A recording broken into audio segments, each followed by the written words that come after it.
আপনার কথাটি একদম সত্য। কুয়েতে বর্তমানে ফ্রি ভিসা নামে একটি বড় ধরনের প্রতারণা চক্র সক্রিয় রয়েছে, যারা অসহায় প্রবাসীদের কাছ থেকে লাখ লাখ টাকা হাতিয়ে নিচ্ছে।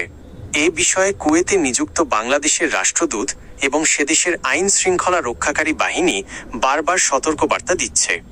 নিচে ফ্রি ভিসার আসল চিত্র এবং এই প্রতারণা থেকে বাঁচার উপায়গুলো তুলে ধরা হলো।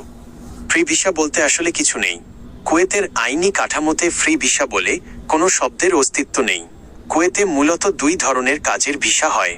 আর্টিকেল 18 কোম্পানি ভিসা, যেখানে আপনি নির্দিষ্ট একটি কোম্পানির অধীনে কাজ করবেন।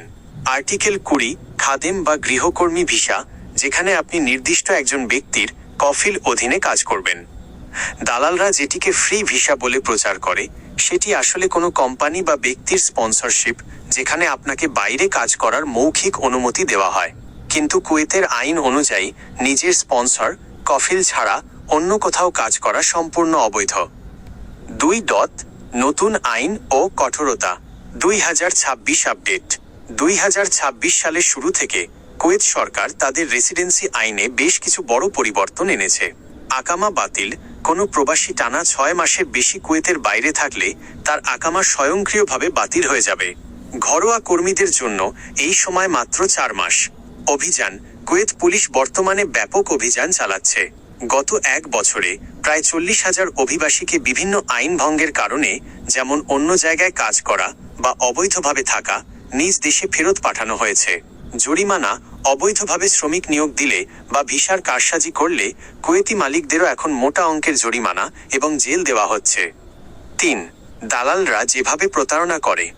দালালরা সাধারণত 5 থেকে 8 লাখ টাকা পর্যন্ত দাবি করে, এই বলে যে সেখানে গিয়ে আপনি মনের মতো যে কোনো কাজ করতে পারবেন। বাস্তবে কুয়েত পৌঁছানোর পর দেখা যায় কোনো কাজ নেই, এমনকি থাকার জায়গাও নেই।